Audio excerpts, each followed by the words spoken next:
Hey everybody, it's Will Pulgarin. It's great to see you guys tonight.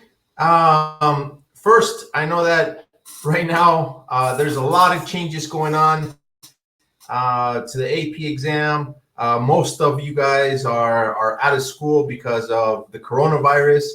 And so this is really, I'm seeing a couple people, Perla and Saba, putting in there that they're doing self-study. And so you guys are on here on the stream, and I promise you that I'm going to make this as interesting as possible. Really quick, before we start, I want to tell you guys real quick. First of all, can you guys hear me? Can you give me a thumbs up if you can hear me on the chat? All right, Perla, T-Gist, Saba, Jackie, Angela, thank you guys. All right, perfect. So as you guys know, Fiveable is here for you guys. Fiveable is free for all students. All these live streams are free. All these resources that they have on their website are free just for you guys. And essentially, we are teachers that come on here and help students just like you to study for the AP exam and to do their best. I've taught AP US History for the last 6 years. And I've helped many students get 3s, 4s, and 5s. And I'm here to help you guys and to also help you guys calm down because I know a lot of things are going on. So I promise you we're going to have a great time tonight. So one of the things I want to point out is every Thursday night is a stream for AP US History. So every Thursday at 9 p.m. Eastern time is the stream. So if you guys have other APs, Perla, all right, going crazy already. All right, don't worry. Maria Navarro, nice to see you. If I mispronounce your name, I'm so sorry. All right, maybe put it phonetically how I can say it. That way I don't mess it up. Ashley, nice. All right, so just remember that every Thursday is all right. Thank you, Maria. Every Thursday the streams are on there, and so make sure you set your timer or you set an alarm or a reminder on your phone to make sure you log on every Thursday. There's different streamers. There's different AP US History streamers. I'm one of them, but there's other ones as well. All right, for those of you guys that don't follow AP, think Fiveable on social media, you should. On Twitter, actually, they're adding a bunch of new streams for AP US History, not just on Thursdays, a couple ones during the day because they know that you guys right now are off and needing some extra support. And so we're here for you guys. And I'm wearing my Fiveable shirt today as well. You can follow them on Instagram and on YouTube. All right, so first, let me start off by just kind of talking about some of the changes. And it's okay, I'm looking at the poll here. And let me see, it says, are you aware of the changes? All you guys, everybody in the stream is aware of the changes. So basically, I just want to review it. So basically, one of the biggest changes is that the AP US History exam is going to cover periods 1 through 7. It's not going to cover periods 8 to 9. So how many of you guys were already on period 8 through 9 in your classes? Give me a thumbs up if you were there. Give me a thumbs down if you weren't there yet. Saba, all right. So your teacher was killing it, Saba. All right, Pearl, Ahela, Maria, excellent, guys. So, all right, Mr. Owens was killing it for sure. I'm giving Mr. Owens a shout out here. Naya, perfect. So now the test has been changed to 45 minutes. It's going to be a free respond question. All right, Susanna, T-Jest, I see you there. And it's going to be open notes and open book. Now, on the one hand, this is great news for you guys because this is going to be accepted by colleges. Colleges are going to give you guys reciprocity just as if you guys would have taken the extra AP exam. That means you're going to get college credit if you get a 3, 4, and 5. So that's the good news. The bad news is it means that the free response question can be on periods 1 through 7, and it's kind of high stakes because depending on the period, you're either going to know a lot or a little. And some of the other AP exams, usually students like, I really feel comfortable with periods 4 and 5, but I'm not really good with 8. And the test would kind of balance itself out. I don't know that this is going to happen in this opportunity. It is open book and open notes. Obviously, it's going to be from home, and so it's going to be open book and open note. But remember, it is timed. So it means that if I'm not going to study. Actually, you should study because you need to know where everything is and be ready to do your best. It's going to be hard to compose a good essay question, a free response question, if you don't know the information. So that's the good news. All right, before we start, I want to give you guys 1 minute before we start this stream, and I want to give you guys a brain dump. Everything that you guys know about the 1920s, I want you to put it on the chat. It can be words like prohibition, anything that you know. It's going to be important. Ready? Let's start. Flappers, Jackie, Scopes Trial, Susanna, Flappers, excellent. The Roaring 20s, Boom and Bust, okay.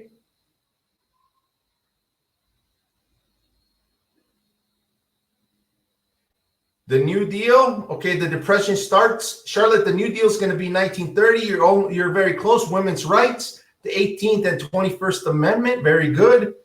Prohibition there, jazz, women, the Great Migration, Flappers, Du Bois, yes, the crash markets, the Harlem Renaissance, yes, the National Ordinance Acts. Does anybody know who was president during these times, the 1920s? The radio, Saba, excellent. No, not Truman. Coolidge is one of them. Hoover is the other one. And all right, so we have a little Harding, very good. So the three presidents here are Harding, Coolidge, and Hoover. And this is going to, you guys had great information there, so perfect. We're gonna start. But the presidents are important to remember because during the 1920s, the United States returns to this period of Republican rule. All these three presidents were Republican. And Hoover in 1929 becomes president of the United States.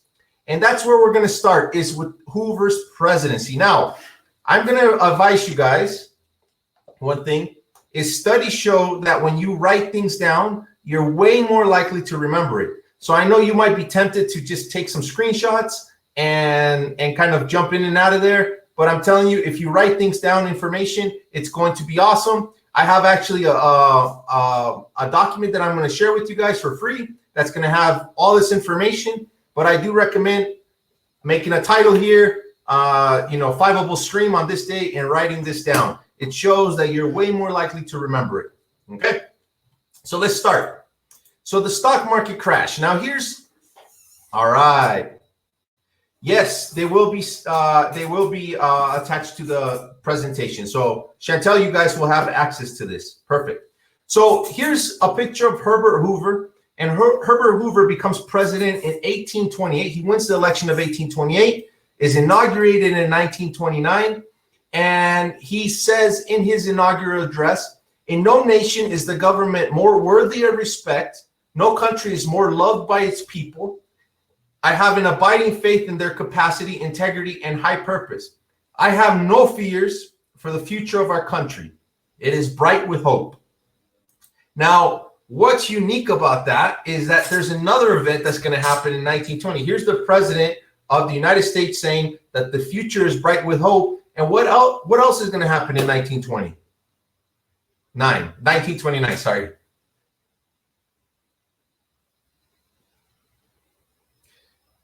All right, Susanna, you got it. Saba, you got it. Perla, Sierra, excellent. TJS, perfect. The market crash. So a couple months after Herbert Hoover says that the future is bright with hope, the stock market is going to crash. And this event is going to completely change whatever ideas he had for his presidency. So Herbert Hoover gets elected, 1928. In 1929, he gives this inaugural address that the future is bright with hope. And a couple months later, the stock market crashes. Now, what caused the stock market crash? There's a couple things, and I want to talk about what are the underlying causes. So first, as you guys mentioned, in the 1920s, It was an era of, Perla, can you guys hear me? Sorry, guys. Okay. Sorry, guys. If it keeps coming in and out, just let me know in the chat and I can go back and review anything. Excellent, Sierra. Jenny, welcome, Jenny. So just let me know so I can make sure that I can bring you in. So the stock market crash, what happened here? And the stock was it was a stock-based economy, meaning that people were basically buying parts of companies. It was a superficial prosperity, meaning that people could buy things that they didn't really own. Imagine if, like, I have a credit card and I go out and I buy all these jewelry and all these things. It's going to look to people like I'm rich. But how did I buy that? By accumulating debt. And that's exactly what was happening in the 1920s. There was an unequal distribution of income. Some people had a lot of money, some people didn't. There was problems in the industry, and in the farm sector. There was increasing consumer debt, and there was stock market speculation, which led to the crash. That means people kept thinking that the stock market was going to keep going up and up and up and up, and it was never going to crash. And so when it did crash, people lost money that didn't really belong to them. And so we have this thing called Black Tuesday, which leads to the stock market crash in 1929. Black Tuesday, October 29th, 1929. Okay, that is known as Black Tuesday. So what happens there? A lot of people think, well, that's the day the Depression started. Well, that was the day that the selling of stocks and the fall of the stock market really began. So let's look at this real quick. I made this chart for you guys, and I want to look at what's going on before the stock market crash. So we have the stock market crash here in 1929, and let's look at what's going on before. This is the unemployment rate. Now, in an average economy, in a good economy, the unemployment rate is about 5%. So if you would look right here, this is 5%, this is 10%, 15%, 20%, and so on. And so if you look right here, when the stock market crashes in 1929, what is unemployment at? What do you guys see it there? Can somebody put it in the chat? Perfect, Sierra, 5%. Excellent. Jack, thank you. Oh, sorry, Jack. Just if it should come in and out. If you refresh, you might give it a chance to make a better connection. So yeah, it was a 5%. So when the stock market crashes in 1929, things are going well. But look at the jump that happens from 1929 to 1930. It's about, I would say, 14%. So 9%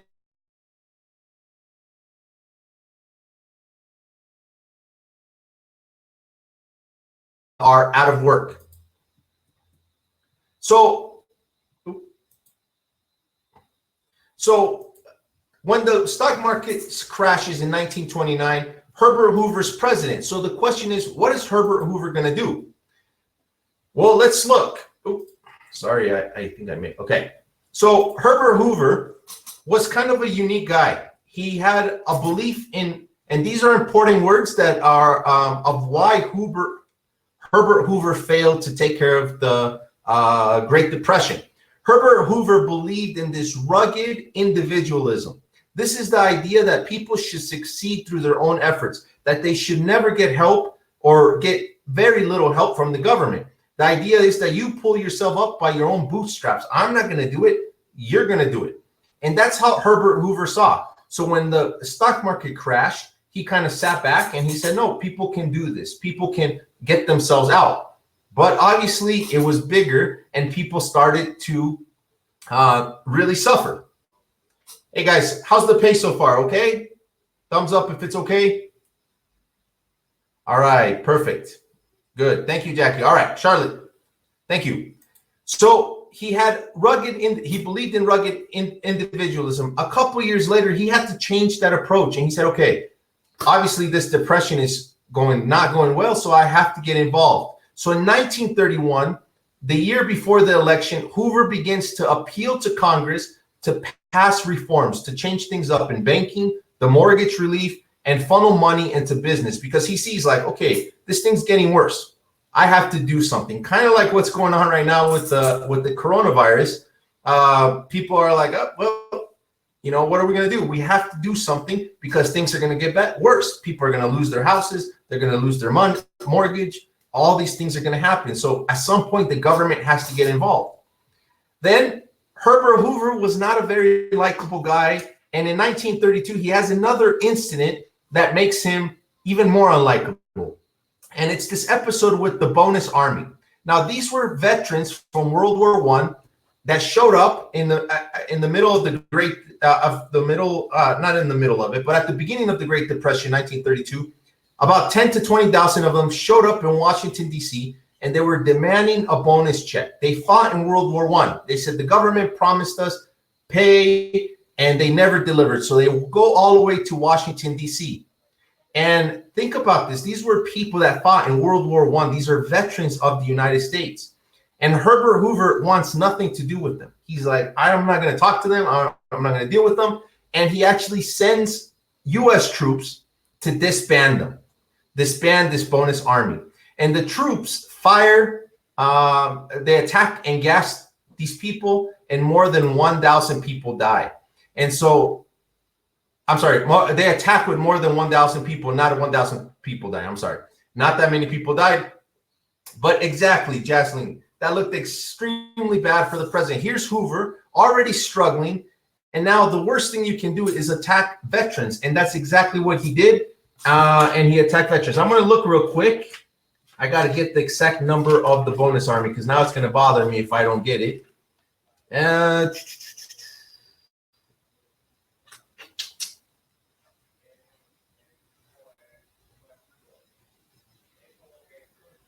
Okay, so 2 people were shot and many were injured, and 11-month-old baby died, which is not great optics for Herbert Hoover, and already people are not liking him. All right? Yes, we're going to talk about that, Jack, why these things became known as Hoovervilles. So here's 1931. Man, Jack, you're like on top of this, man, because we're right where we're going to be. So right in 1931, here's Herbert Hoover attacking the bonus army people, and Americans are suffering. Unemployment right here is about 25%. So remember, 5% is normal, and in 1931, it's at 25%. People are standing in soup kitchens. Here's where Jack talked about shanty towns, where these houses that people made out of cardboard, out of anything they could find in the streets, and then people renamed them Hoovervilles after President Herbert Hoover. And people were also standing in line for soup and bread. And Hoover pockets and flags are. So, yeah, in 1931, things were not looking good for Herbert Hoover. It's not good to have your country people standing in line to get soup, to get food, living in shanty towns. And conditions were even worse for African Americans and Latinos. All right, so real quick, I want to do a little pause. Tell me, what is the normal unemployment rate?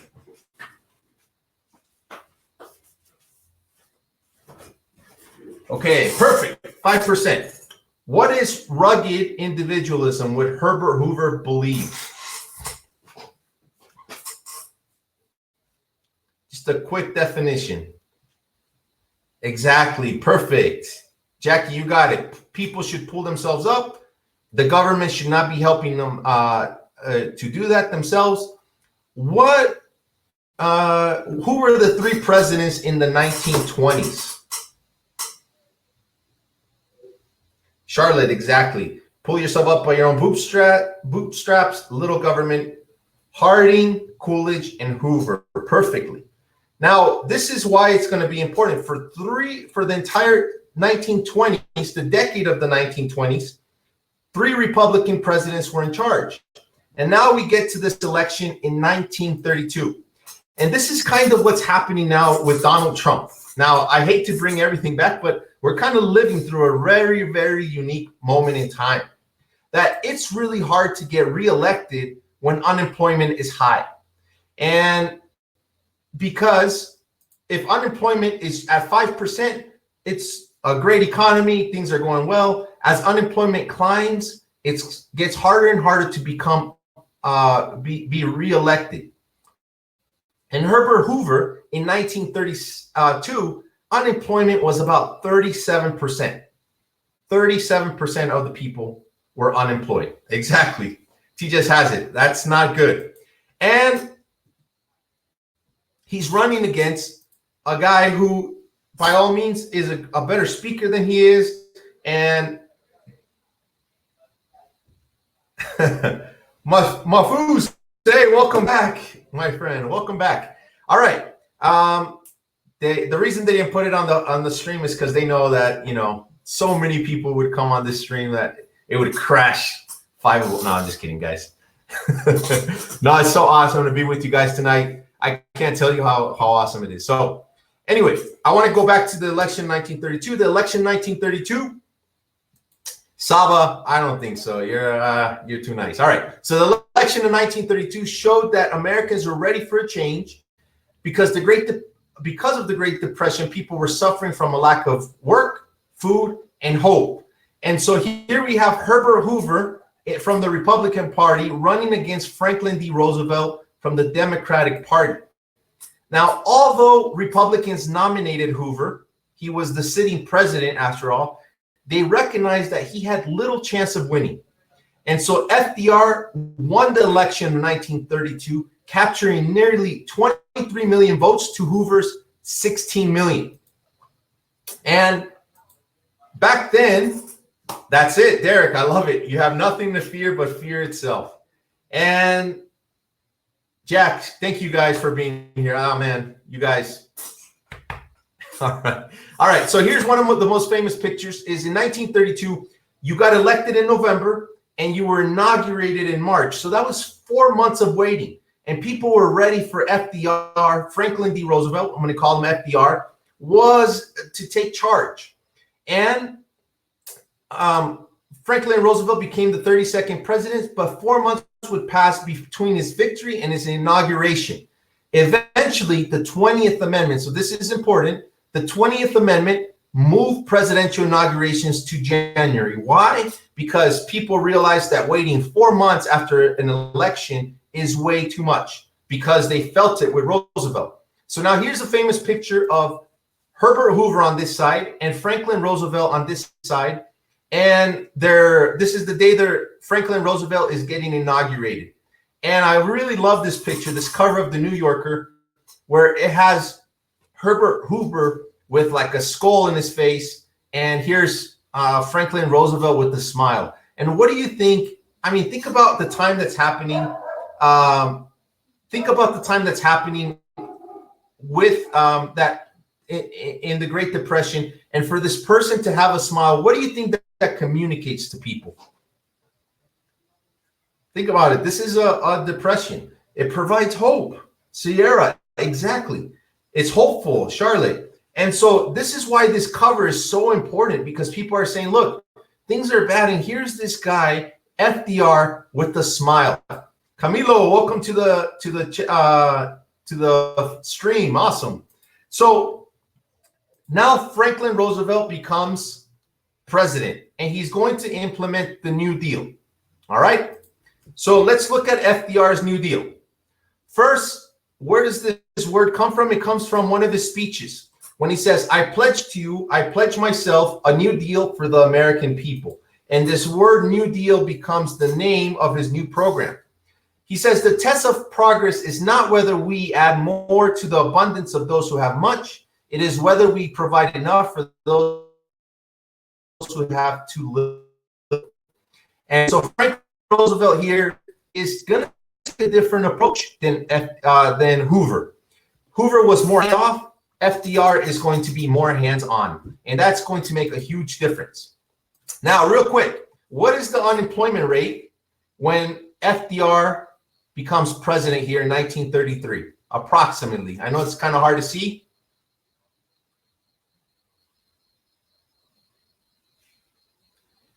Yeah, exactly. It's about 38%. Okay. So 38% unemployment. People have been unemployed for a couple of years. There's a lot of suffering going on. And so when FDR takes charge, he launches a period of intense activity known as 100 days. And I think somebody brought this up here. Mahfouz brought it up, that during the first 100 days of FDR's administration, he's going to launch into a period of tremendous activity. So let's look at what he did. Well, first, one of the things that he does is he delivers a fireside chat. Does anybody know what a fireside chat is? Okay, Humin. So this is very important that you guys know this, because Roosevelt, up to that time, right now, Trump communicates via Twitter. Ronald Reagan was great on TV, and FDR was great on the radio. And on the radio, he was able to talk to people about what was going on. And so imagine that people during that time, they're suffering. They turn on the radio, and they can actually hear the president of the United States talking to them about what was going on. And one of my favorite things is that he began almost all his fireside chats with "my friends," and something about that just makes me feel like, all right, hey, he's my friend, right? Like, he starts it off with "my friends." He's talking to the American people, and his voice is soothing. And Mahfouz is exactly right. It made people feel like he actually cared and heard their concerns. And so he issues fireside chats, and his first one is about the banking system. And he talks to people about banking, why they shouldn't pull their money out of the bank, why the deposits are going to be protected. And he talks in very common language. He's not talking like a college professor. He's talking to people like your average person who's selling bread, who's selling this, and they understand him and they feel connected to him. All right. So the fireside chats are also instrumental when FDR becomes president. Yes, Derek, you're absolutely right. He's going to close the banks. And that's what his first fireside chat was about. It was called the Bank Holiday, explaining what he was doing. So let's go here. So FDR turns to the New Deal, and this is very important. And I want you guys to write this down, because FDR has, and I'm going to share finally what I was going to share with you guys, the New Deal agencies.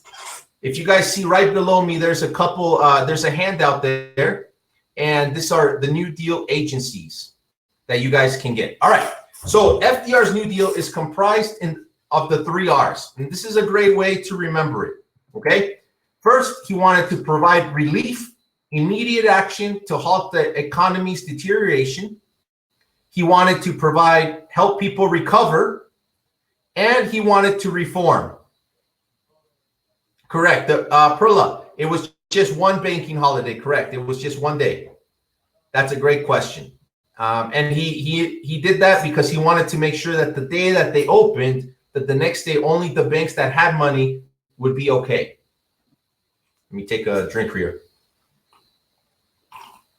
So FDR had his New Deal comprised of the 3 R's. I'm going to tell you something. I graded for the AP a couple of years ago, and there was a question about the New Deal. And basically, the way you give points on the AP exam is they give you a list of things that if kids mention it, or students mention it, sorry, not kids, young adults, they mention it, then you give them points. And one of the things there was relief, recovery, and reform. And every essay that I read, every student that included the 3 R's usually passed that part of the FRQ. So remember, he provided relief, he wanted to help people recover, and he wanted to reform it so this wouldn't happen again. So here's a picture. Here's the picture of FDR. Now, what is happening around? Remember, when you look at the picture of the AP exam, when you look at a political cartoon, know that every word on a political cartoon counts. So what are these things going on? All right, Jack, you're on it, man. Exactly. These were the agencies he created under the New Deal. And so the New Deal programs created to meet these goals generated jobs and, more importantly, hope. They also generated what we refer today as alphabet soup, a series of acts and agencies that created a huge federal bureaucracy. So he's going to create all these agencies. Now I'm going to tell you, I've been teaching history for about 17 years and I still can't remember all of them. So the expectation on the AP exam is not that you're going to remember all these agencies that I shared with you below, is that you remember a couple. And so let's look at a couple. Jackie, oh wow, Jackie, that's a good pun right there. What a relief. And we're talking about relief.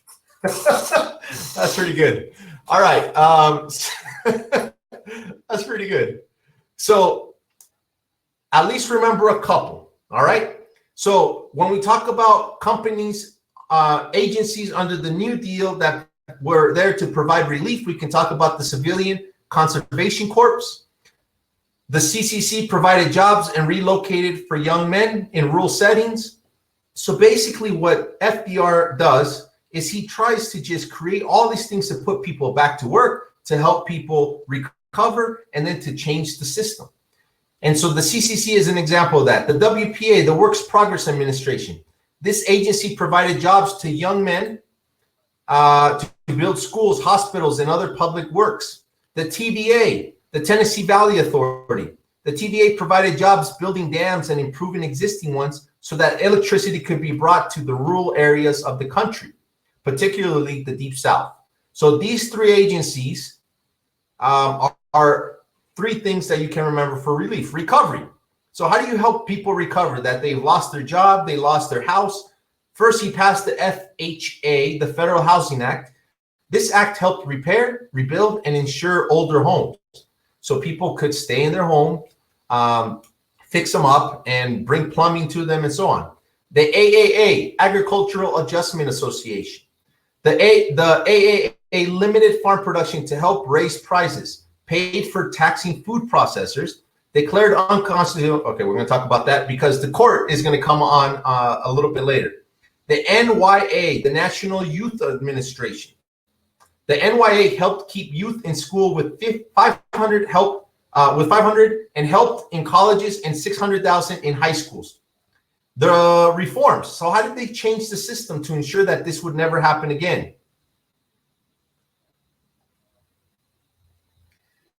No, Perla, that's absolutely not, because you that's a great question. So Perla's question is, if you bring up the AAA and the NRA, not the NRA, AAA and FHA, NRA,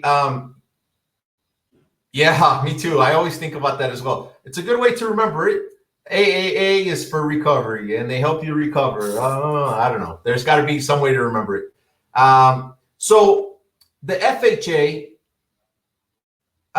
these are, even though they were challenged by the courts, the AAA, it's still important and it's still good information that you can bring up. So reform. So remember this, the economy crashed. So FDR wants this never to happen again. So he passes, and these acts completely changed. They still are valid in our lives. The Social Security Administration. There were a bunch of old people during that time that were homeless, that had no money, the handicapped. And this was, to FDR, disgraceful. How is this country not taking care of old people and the handicapped? So the Social Security Administration and widows, people left without husbands. So he passed this, and eventually it was expanded now that all old people can essentially receive Social Security. The SEC, the Securities and Exchange Commission, this regulated the stock market. So you can't just buy stocks without money. It has to be backed up by something. And the FDIC, this is the ensures savings of bank depositors and monitor soundness. For example,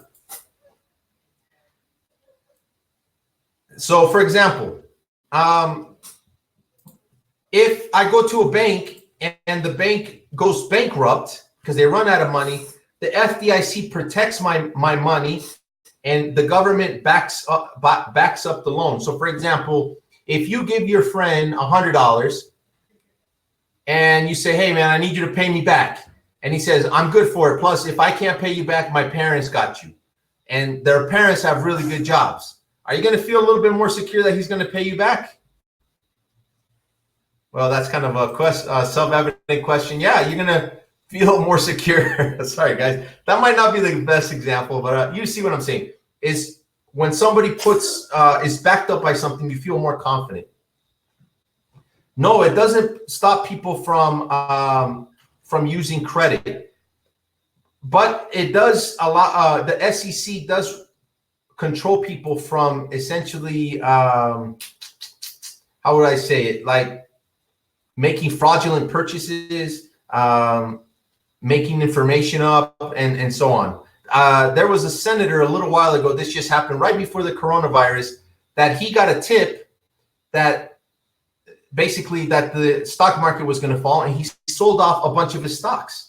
And the rest of us, we didn't know that information. And so it's up to the Securities and Exchange Commission and other agencies to come in there and control that. So I'm going to take a couple questions because I'm moving a little fast and I see that it's filling up. So Jackie, what does buying on margin mean? So buying on margin means that you don't have enough money to cover the stock. And so you have just enough money. So I want to buy a car and the car is $20,000 and I have $19,990. So I'm buying it right there. Like, that's all I got. And the only hope I have is that the stock's going to go up. If the stock goes down, then I don't have enough money to cover the losses. And this is a practice that people were doing, buying on margin. A great one. All right. So guys, sorry, I've been kind of going fast. How are you guys doing? Thumbs up, thumbs sideways, thumbs down. All right, Sierra's doing well. All right, TJS, thank you. Camilo, you still here? Raymond, Mafus. All right, excellent. So let's look at what happens when they implement the New Deal.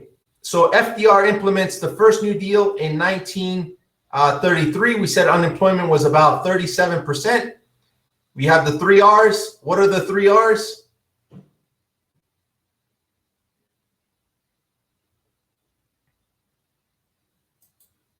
No page. There is no multiple choice this year on the test. Exactly. Relief, recovery, and reform. And he passes the relief, recovery, and reform. And look at what starts to happen to the unemployment rate. What starts to happen there by 1936? It starts to decline. But what is that? What is the unemployment rate in 1936? Approximately 26%. Perfect. And so we said average unemployment is 5%. And so is this still a good situation? Can we say that the New Deal is having a great impact on America? No, you're right. I'm sorry to ask these kind of questions, but I want you guys to pay attention. It did go down, but not enough. Think about all this money that FDR and the government are spending, and really unemployment dropped to about 26%. So it's still not great. So FDR runs for re-election again, and he wins in 1936. He becomes president. You're right, Jack. It does help prevent it, and a lot of people, we're going to talk about that, are going to start to criticize the New Deal, okay? But in 1936, he runs for re-election, he wins, and then he passes a second New Deal in 1937. Now, a couple people begin to criticize the New Deal. And first, they're saying that the government is spending a lot of money. It's called deficit spending, when the government spends more money than it receives. This $2 trillion tax cut that just passed, it's deficit spending by the Trump administration. And so this practice is not good because it basically means that the government is borrowing money. It's using more money than it's bringing in.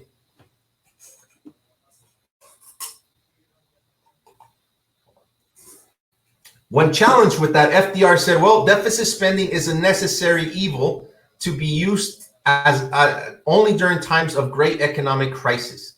And maybe Trump could say the same right now. That's why we had to pass this this $2 trillion stimulus package, because these are extraordinary times with the coronavirus and stuff. And so some critics thought FDR spent too much time on direct relief, and that the New Deal policies that he wanted to take control of businesses and socialize the economy. And so people were afraid that he was going to essentially take control and turn America into a socialist country. So let's see. All right, let's look at the questions. Yeah, that's a great point, Charlotte. You're going to see that deficit spending can impact the economy as well. Yeah, and we're going to look at that in a sec. Perla, wait, how can there be a recession in a depression? That sucks. That's right. Well, so think about it like this. The economy's good. You fall into a recession. And if you don't stop a recession, you fall into a depression. Okay? And so you can go back up to a recession and then fall back down to a depression. Okay? So Jackie, the main difference, that's true, it does rhyme. A recession is when the economy slows down, but it's still going slowly, but it's not bad. But a depression is high unemployment and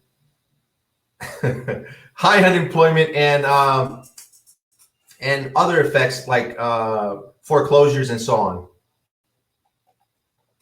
Okay, so FDR, because remember, we have a system of checks and balances, and the Supreme Court starts to strike down much of the New Deal, calling it unconstitutional. So FDR decides to do something. He says, well, I want to stack the Supreme Court with more justices. I want to appoint justices to the Supreme Court. And so in 1937, FDR proposed a court reform bill to reorganize the federal judiciary and allow him to appoint 6 new Supreme Court justices. This was known as the court stacking scheme, and it was not very popular. Why do you think that wouldn't be popular?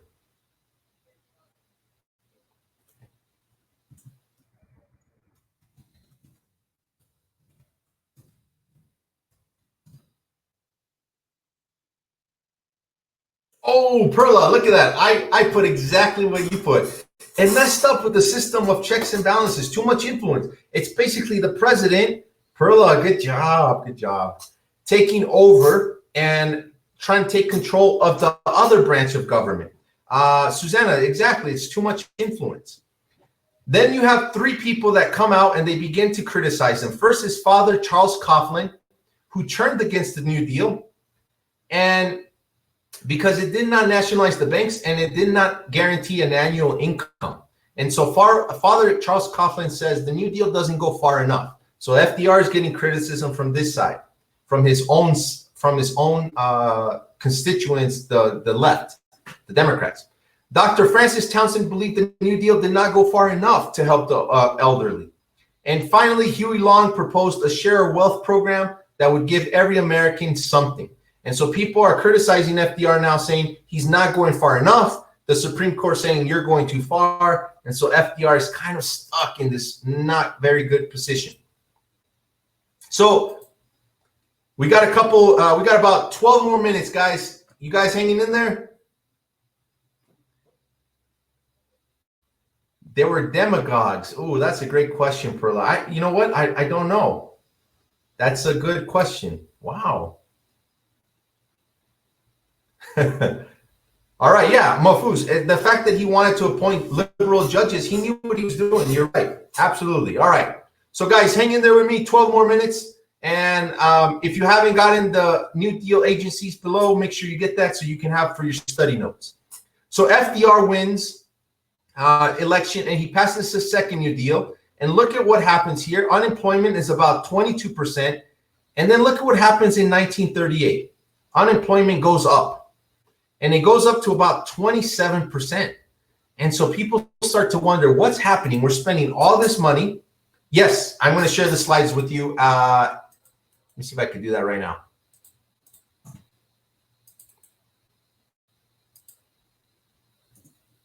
Let me know if that works. If not, I'll have to log out. So FDR, where was I? Sorry. In 1938, unemployment goes up. And then look at what happens in 1939. Europe breaks out into war. And when Europe breaks out into war, unemployment in the US is about 25%. And this war is going, all right, it works. Awesome, Jason. So this war is going to completely change what's happening in the US. Ooh. Okay, so let's look at some of the second New Deal. Again, it's more agencies, more attempts to provide relief, recovery, and reform. And so here's some agencies that are passed during FDR's second New Deal. Some of these are similar to the ones passed during the first New Deal. First, he wants to help workers, passing farm relief and rural development. For this ones, I just wrote the acronyms. You can see them in the New Deal agency handout that I have. He wants to extend relief. He wants to improve working conditions by the Wagner Act and the Fair Labor and Standards Act. And he wants to expand reform, essentially getting into unemployment. I don't know if you guys saw this today, but today there was a big deal in the news. What was it that was a big deal today related to unemployment?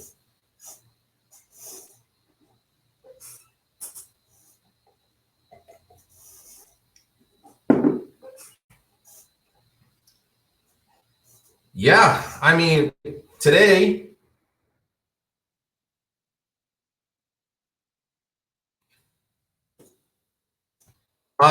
so Charlie, I'm going to put that question here in can you put that question in, hold on, I think actually I can add it.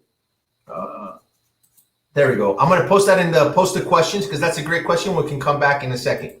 So unemployment this week, because of the coronavirus, we had 3.2 million people in the United States file for unemployment. Normally, you have 300 or 400,000 people. This means that it's about 10 times more people are filing for the unemployment, which means what happens when unemployment starts to go up? You're headed into, starts with the R, a recession. Correct.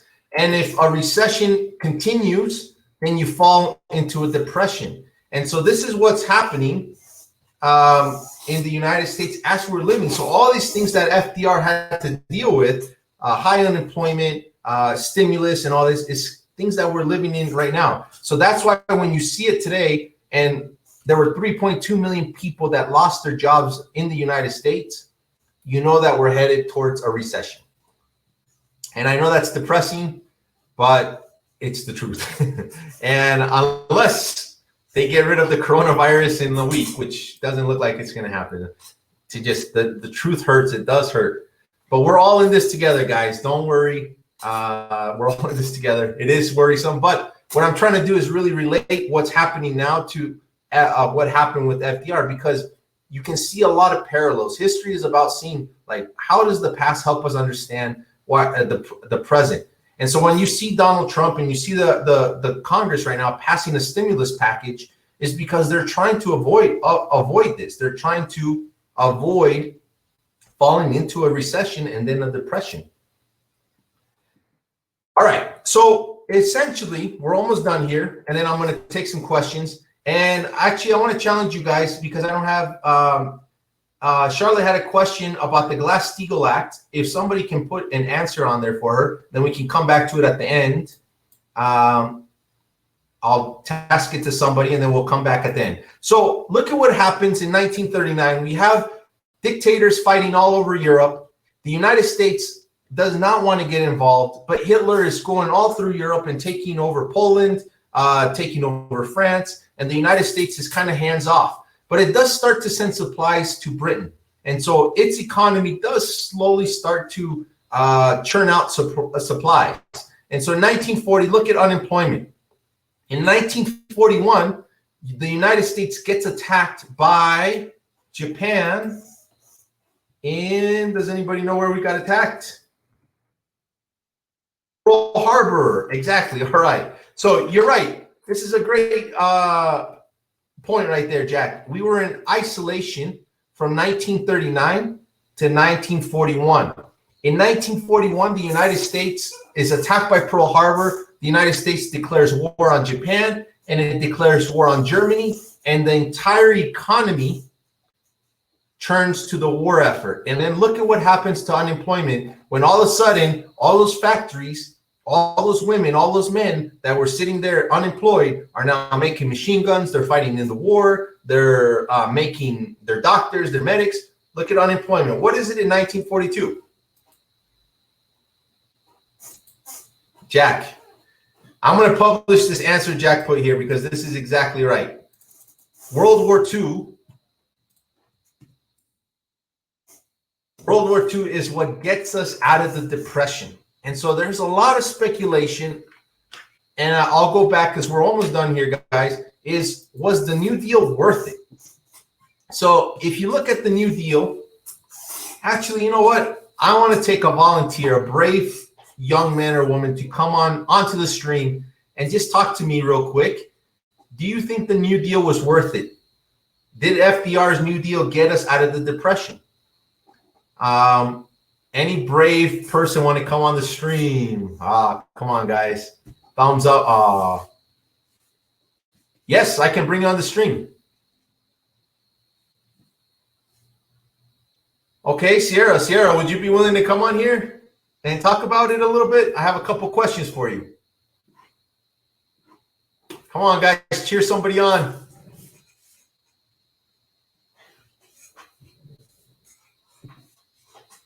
Sierra, all right, you can do it from the chat. You're right. Saba, let's do it. I'm going to bring you on, all right? So I'm going to invite you. You're going to get an invitation and then just accept it. Then we'll talk about this just like two people. All right, don't worry. We're going to talk about that. So I just invited you on the screen. And so go ahead and accept while we're talking about this. And then we're almost done, guys. Hey, Saba, how are you? Thank you so much for coming on the stream. No problem. I don't know anything. No, but you're great. Where are you? Where are you at right now? I'm at home in my living room on my couch. Okay, so what state are you in? California. California. What city? Los Angeles. Actually, Culver City, but LA. All right, Culver City. I used to live right by Culver City. Really? That's cool. And so, tell me, how long have you been in the quarantine? Oh God, I lost count after like 10 days. So, Saba, what have you been doing to entertain yourself? Like, what is? Are you having classes online? A lot of Netflix, a lot of Fiveable for sure. All right, all right. Look, we didn't even plan that. All right, she just plugged it in herself. All right. Yeah. So let me ask you a couple questions. Now, you know, we went through the screen. And first, let me ask you, what school do you go to? Culver City High. Okay, Culver City High. Yeah. And how many APs are you taking? 4. Whoa! And are you planning to take all the APs this year? Yes, sir. All right, you're awesome. All right, so let me. Now that you look at the New Deal, and we're talking about the unemployment and the stock market crash, what do you think? What did the New Deal make a difference? I think 100%, because like Hoover was all about, you know what, like we're going to let it go. It's going to go away by itself and all that. But then, you know, it was just getting worse and worse and worse. And then FDR comes in and is all like, yo, here are a whole bunch of these agencies that have 3 letters. And they're gonna fix everything. And they really fixed everything. So. Yeah, but I mean, what if I say, and I'm just going to push back a little bit. What if I say, well, the New Deal didn't get us out of the depression. It was the World War II. And so what was the point of doing all this stuff if World War II was going to get us out of the depression? Why did we have to do that? At the end, maybe Hoover was right. We did pull ourselves up by our own bootstraps. Mm-hmm. No, I think, can I first ask a question? When was the Dust Bowl? It was right during this period, during the 1930s. Okay. Well, let me give you this scenario. So it's the Dust Bowl. People are hungry. People are dying because they're malnutritioned or whatever, if that's a word. And they have no hope. They're running out of anything that the government is doing. I know like there were many agencies or whatnot or companies that like would give free food, but that wasn't enough. So when the government intervened before the war and they pushed for this little help or whatever, I feel like that's what made the people believe in their government, and it like set like the stage that, you know what, like the government will get us out of this, we will get better, things will happen. And it just happened that World War II was happening and it provided jobs. Well, let me ask you that, because you have a great point, and I'm not disagreeing. I just wanted to ask you that. But do you think it's the government's role to, like, every time there's a hardship, it's the government's job to get us out of things? If it's not the government's job, then why does the government exist? Well, that's a question with a question. That's a good point. Well, you know what? I don't have a direct answer. The government is supposed to do other things, but if it's supposed to just help, she is on fire. The chat is going on fire for you. You know that you won. Nice, thank you. Got me roasted. So no, you're absolutely right. So I want you to. Were you able to download the handout that I got on there? Yeah, I have them both. Okay, so well, first I want to thank you so much for coming on here. I want to thank you for spending your Thursday night with me and studying. Look, I can't say enough about what an amazing student would come on here and spend their time on their own to do this, and that says a lot about you. Okay? It's coronavirus. Coronavirus. So I want you to stay safe. And I'm not your teacher at your school, but I know if my students were taking the initiative that you're doing, I'd be so proud. So thank you. Tell Mr. Owens that. Yo, Mr. Owens. I'm going to tell Mr. Owens. Shout out to Mr. Owens' class, all right? Yeah. Thank you so much. No problem. For coming on. Yeah, thank you. All right. Oh, sorry. All right. Hey, fellas, give me some love in the chat. So, guys, I want to wrap it up today. I want to thank you guys. I think it is worth arguing here that the event that got us out of the discussion was World War II. Although, just like Simon said, the New Deal did have an impact, and the government, FDR's New Deal did help unemployment decline. And did it help us bring it back to normal? No, but it did something. And so maybe the role of government is to do something to show us that it does. So guys, I want to thank you guys so much for spending your Thursday night. Oh, and I'm going to ask you a question. Perla, no, I've never seen anything in that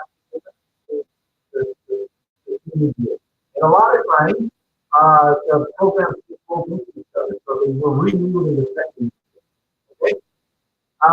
So what I want you to, the next review is on Thursday, next Thursday. Oh, I'm so sorry, guys. So sorry for this muffled. I'm so sorry, guys. It means that it's probably time to wrap up the stream. Jason, guys, first I want to tell you guys before I go. I know this is really tough for 18 students. I want to tell you why I do this. It's because I just want to help students during this tough time. I love connecting with students. I can't tell you how happy it made me that Saba came on here. He was brave enough to come on here. And all you guys for hanging in there with me tonight. I know these are tough times, but Fiveable is here for you guys. You don't have to stop learning. It's free. And please, just like Saba said, connect. So I want to wish you guys a good night. Thank you guys, and I'll see you next week, next Thursday at 9 o'clock Eastern time. Bye, everybody.